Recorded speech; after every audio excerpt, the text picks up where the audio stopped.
नमस्कार साथियों, स्वागत है आपका क्लासेस परीक्षा जंक्शन में। और मैं रोहित सर। आशा ही नहीं पूर्ण विश्वास है कि आप लोगों की जो है तैयारी बहुत अच्छी चल रही होगी। जो है हमारी भी क्लासेस चल ही रही हैं और मैं डेडिकेटली आपको तो पढ़ा ही रहा हूँ। दोस्तों, आज थोड़ा सा समय निकाल कर आप लोगों से कुछ बात करने का मन भी किया, क्योंकि कुछ बच्चे ऐसे हैं जो है परेशान हैं। और परेशानी स्वाभाविक सी बात है कि इस उम्र में परेशानी होनी है कि सर नौकरी कब लगेगी, वैकेंसीज कब निकलेंगी, क्या होगा क्या नहीं होगा।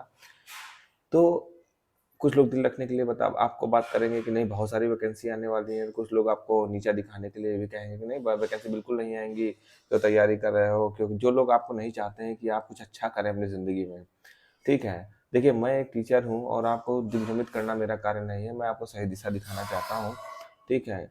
तो इसी संदर्भ में आज बात करेंगे कि क्या यूपी ट्रिपल एस सी की जो वैकेंसी, जो अभी पेट का एग्ज़ाम हो चुका है, उसका स्कोर कार्ड आ चुका है, उसके संदर्भ में क्या आगे वैकेंसी निकलने वाली है अथवा नहीं है। मैं एक टीचर हूँ, मैं हर चीज़ तथ्यों पर आधारित बात करता हूँ। मैं हर चीज़ एक पुष्टि पुष्टि करने के लिए मेरे पास कुछ ना कुछ होना चाहिए, तभी मैं आपके सामने कोई बात रखूँगा। मैं ये नहीं कहता हूँ कि फलाने यूट्यूबर्स ने ये बात कही है तो सच्ची ही होगी, या मैंने मेरे कोई इंटरनल सोर्स हैं, या योगी जी से मेरी डायरेक्टली बात होती है, ऐसा कुछ भी नहीं है, ठीक है ना।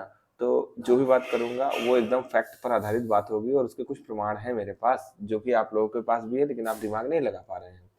तो दोस्तों, सीधी सीधी बात, आप ज़्यादा बकवास नहीं करते हैं। यूपी ट्रिपल एस सी का रिजल्ट जब आया तो कुछ लोगों ने फ़ोन किया, सर पीईटी का एग्ज़ाम ही करवाएंगे कि ये लोग वैकेंसी भी कुछ निकालेंगे। तो देखिए दोस्त, वैकेंसी बहुत आने वाली है। पूछे क्यों आने वाली है? सन 2024 का चुनाव है, 80 लोकसभा सीटें हैं। तो भाजपा गवर्नमेंट आपके केंद्र में भी है और राज्य में भी है, सीधी सी बात है। और अगर उत्तर प्रदेश हाथ से गया, बड़े बड़े राज्य जैसे उत्तर प्रदेश, राजस्थान और मध्य प्रदेश है, तो हर जगह पर बम्पर वैकेंसी का एकदम सिस्टम चल रहा है। तो उत्तर प्रदेश अगर उनके हाथ से गया, केवल किस कारण से? हर जगह ये लोग आगे तेज हैं, हर जगह आगे हैं ये लोग। केवल एक ये लोग जो है रोजगार के मामले में पीछे हो रहे हैं। तो इन्होंने सारी वैकेंसीज अपनी छुपा के रखी हुई हैं। अभी देखे होंगे आप लोग, हाल ही में पिछले 2-3 सालों से बहुत ज़्यादा बम्पर वैकेंसीज नहीं निकल रही हैं। लेकिन आज यूपीएससी, संघ लोक सेवा आयोग का भी आज जो है नोटिफिकेशन आउट हुआ है 1105। अभी 3-4 साल में इतनी वैकेंसीज नहीं आई है, ठीक है। और जितनी भी जगह पे आप देख रहे होंगे एसएससी में 20,000 वैकेंसी आई। क्यों आ रही है? क्यों क्यों कारण क्या है उसके पीछे? सीधा सीधा कारण है कि आपका 2024 का चुनाव है। और आप भी देखिए, ये 5 साल में एक ऐसी घड़ी आती है जब सारे बेरोजगार अपना रोजगार, मतलब अपना रोजगार पाने का एक सुनहरा अवसर उठा सकते हैं, बहुत बढ़िया प्यार से। ठीक, बस आपकी तैयारी में धार होनी चाहिए। बस आपको एकदम बिना इन अवांछनीय तत्व जो है आसपास घुमा करते हैं, लखैरे टाइप के लोग जो है आपको बताते, बुद्धि देते हैं कि अरे भैया गवर्नमेंट जॉब की तैयारी से कुछ नहीं होता है, ये नहीं होता है, वो नहीं होता है। ये आपको छोड़ो, सालों को सब बेकार आदमी है, बेवकूफ़ आदमी है, इनके चक्कर में पड़ो ही नहीं। बस आपको एक चीज़ ध्यान रखनी है कि आपका लक्ष्य आपके आंखों के सामने होना चाहिए कि उत्तर प्रदेश अधीनस्थ सेवा चयन आयोग या फिर संघ राज्य लोक सेवा आयोग की जो भी 2 ही वैकेंसी में तैयारी करवाता हूँ, उन्हीं के बारे में बात करता हूँ कि जो भी वैकेंसी आने वाली है बिल्कुल ताबड़तोड़ तरीके से तैयारी करिए। लोग पीसीएस के लिए, अभी मैं दूसरी बात करूंगा, अभी पीसीएस की बात करूंगा, लेकिन इसकी यूपी ट्रिपल एस सी की बात मैं अभी कर रहा हूँ, ठीक है। अब दूसरी बात आती है, सर क्या जो आप पढ़ा रहे हैं यूपी ट्रिपल एस सी के लिए एकदम सफिशियंट? बिल्कुल सफिशियंट है बेटा, इससे ज़्यादा कुछ भी आपको जीएस पढ़ने की जरूरत है नहीं। ठीक, कुछ भी नहीं पढ़ने की जरूरत है, चाहे वो करेंट अफेयर्स हो, चाहे वो जो है सामान्य ज्ञान की हो, चाहे जीएस की बात कर ले, सब कुछ आपको वहीं से मिलेगा जहाँ से 8 सब्जेक्ट डिफाइन होते हैं जीएस के लिए। वो चाहे यूपी ट्रिपल एस सी हो, चाहे राज्य लोक सेवा आयोग हो, कुछ भी हो। मेंस की बात नहीं करते, केवल प्रीलिम्स की बात करते हैं, ठीक है। तो आप लोग अपनी तैयारी को जोर शोर से एकदम पूरी तरीके से एकदम करते रहिए। दोस्तों, एक बार जिंदगी में नौकरी लेनी है और आप ये सोचिए कि काश वो रात आए, वो शाम आए जब आपका रिजल्ट आया, फाइनल रिजल्ट आए और आपका उसमें नाम हो, पीडीएफ में नाम हो, और आपके घर के लोगों के आंखों में खुशी के आंसू दिखें आपको, और सब लोग, आपके पिताजी, आपकी माताजी जोर से चिल्लाएं कि मेरा बेटा सिलेक्टेड हो गया है, मेरा बेटा सेलेक्ट हो गया है। आपके सभी लोगों को फ़ोन पर सूचनाएं दी जाए, सभी लोग, सभी रिश्तेदार जो है आपकी, कुछ लोग तो जलेंगे यार, उसकी बात नहीं करते हैं, लेकिन फिर भी बात बता रहे हैं। तो मतलब आपके माता पिता को ये बात बताते हुए गौरवान्वित, और बस ज़्यादा समय नहीं बचा हुआ है दोस्त, 3 से 4 महीने का समय बचा हुआ है। 3 से 4 महीने में आप तैयारी कर लीजिए, देखिए कितनी वैकेंसी आएंगी। मैं भी यहीं रहूँगा और आप भी यहीं रहेंगे। फिर आप कहेंगे सर आपने बात तो सही, कहेंगे नहीं, कहने की हिम्मत किसी की नहीं होती, सच एक्सेप्ट करने की जो है हिम्मत किसी की नहीं होती है। लेकिन फिर भी आपका दिल कहेगा कि सर सही कह रहे थे, हम तैयारी कर लिए होते बिना इधर उधर की बातें सोचे हुए, तो आज हम भी नौकरी कर रहे होते हैं। फिर आगामी 4 साल 5 साल फिर वही बेरोजगारी का दौर देखेंगे, क्या मतलब निकलेगा। अभी पूरा दिल मतलब आपके पास एकमात्र कार्य होना चाहिए, एकमात्र कार्य, आपकी पढ़ाई, केवल एकमात्र कार्य। न जाइए शादी में, न जाइए ब्याह में, अरे होगा होगा देखा जाएगा, यार क्या मतलब तुमको, कोई इज्जत नहीं मिलने वाली है। आप शादी ब्याह में चले जाएंगे, आपको कोई इज्जत, तो बेरोजगारी कहेंगे, ठीक है ना। आज मजा आ रही है आप लोगों से बात करने में, ठीक है ना। मैं सोच रहा था कि लाइव आऊंगा, लेकिन कोई दिक्कत नहीं, लाइव आ कोई कोई प्रॉब्लम नहीं है, मेरी बात आप तक डिलीवर हो जाए, ठीक।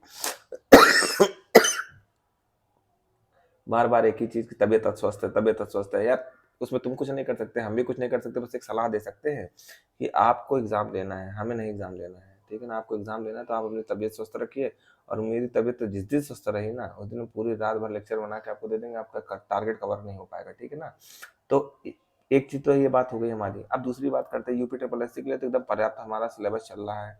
अब आते हैं उत्तर प्रदेश लोक सेवा आयोग के लिए, नाम बहुत बड़ा है, पीसीएस की परीक्षा है, पीसीएस परीक्षा है यार, बड़ी मोटी मोटी किताबें पढ़नी पड़ती होंगी यार, नहीं तो कहाँ सिलेक्शन होगा। देखो फलाने भैया हमारे वो केसी श्रीवास्तव मोटी वाली पढ़ रहे थे, सुमित सरकार पढ़ रहे थे, सविंदर सिंह भूगोल की रटे डाल रहे थे, रमेश रमेश सिंह की जो है अर्थव्यवस्था पढ़े डाल रहे थे, उनका सिलेक्शन हो, तो हमारा कहाँ से हो जाएगा। मन में आता होगा। है?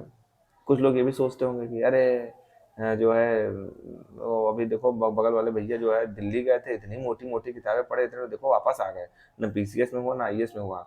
आपको एक बार बताएं, ज्यादा मोटी किताबें ना पढ़ लेना, नहीं सिलेक्शन नहीं होगा, ठीक है।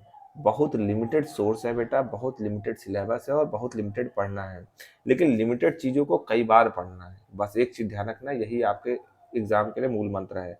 अब आपके दिमाग में एक संशय होगा, सर क्या जो है आप जो पढ़ा रहे हैं हमारे पीसीएस जैसी बड़ी परीक्षा निकल जाएगी इतने में। बेटा ना निकले ना, इतने में अगर ना आए तो जो बताना वो हम कहेंगे करेंगे, ठीक है ना। इतने में ही इसी व्हाइट बोर्ड में जितना लिखा हुआ हो, चाहे इतिहास हो, चाहे भूगोल हो, चाहे अर्थव्यवस्था हो, कुछ भी जितना भी हम लिख देंगे बस इतने से ही आएंगे। और एक चीज़ और बता दें, एक चीज़ और बता दें, मान लो नहीं आया, मान लिया एक एक एक एक एक, एक परसेंट हमने भी कह दिया नहीं आया, तो तुम ही ऐसे अकेले नहीं हो जो नहीं कर पाओगे।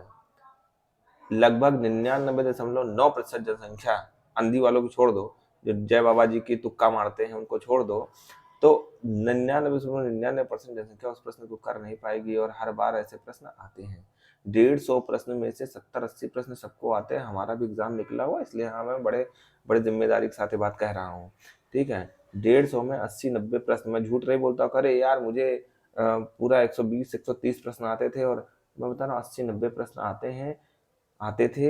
और 112 प्रश्न मेरे 150 में सही थे, 112, ठीक है ना, बहुत होते हैं।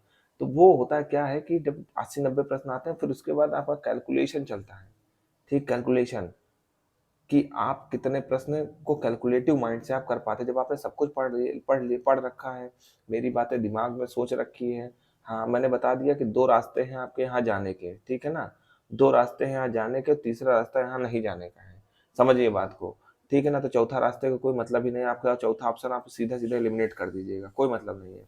और ये आएगा किससे, प्रैक्टिस से आएगा, जब पूर्वावलोकन की उठाइए, पीवाईक्यूज प्रीवियस ईयर क्वेश्चंस, जितना मैं पढ़ा रहा हूँ, जैसे मान लीजिए मैंने कोई चैप्टर पढ़ाया, आज नागरिकता चैप्टर पढ़ाया, या मैंने मौलिक मौलिक अधिकार पढ़ा दिया, कोई भी सा भी चैप्टर पढ़ा दिया, आपका काम केवल और केवल दोस्तों इतना है कि आप पूर्व मेरे लेक्चर देखिए, और लेक्चर देखने के बाद प्रीवियस ईयर क्वेश्चन उठाइए।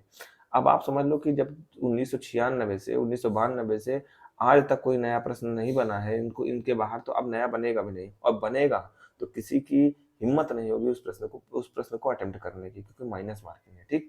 तो आप एक चीज देखें, ज्यादा टफ पेपर आएगा। हम एक चीज और आपको और बताने के टिप्स दे रहे हैं, ये तो हम लगातार आपको देते रहेंगे एग्जाम तक।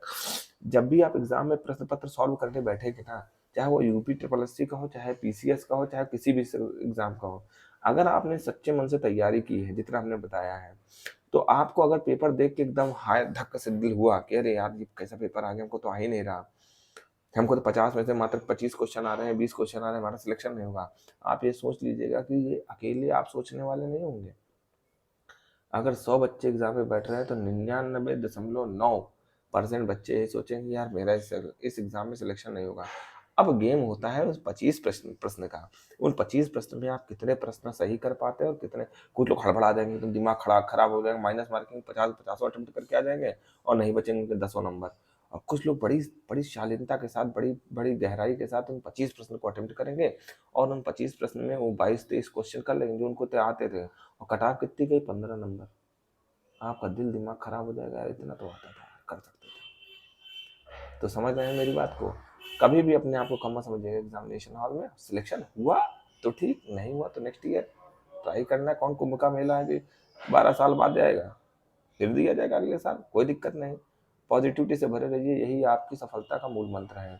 जितने भी मेरे जो स्टूडेंट्स हैं जो परेशान हैं उनके लिए वीडियो बनाना जरूरी था, और कुछ लोगों के नाम मैं लेना चाह रहा था लेकिन नहीं लूंगा क्योंकि उनका नाम यहाँ पे लेना सही नहीं है। बेटा आपके लिए ही ये वीडियो बनाया था, परेशान मत होइएगा, बस मेहनत करके तैयारी करिए और सारे झंझट, नौकरी करना है, प्राइवेट नौकरी करना है सर, हमारे ये करना वो करना सब छोड़ दीजिए। 2 ठो ट्यूशन पकड़ लीजिए, 2 या 3 ट्यूशन पकड़ लीजिए, अपना जीवन यापन चलाते रहिए और आपके दिमाग में एकमात्र लक्ष्य होना चाहिए कि सर हमको नौकरी गवर्नमेंट ही करनी है और वो भी अच्छी करनी है, ठीक है ना। परेशान ना होइए, हम आपके साथ हैं पूरी तरीके से। आज के लिए इतना ही, धन्यवाद।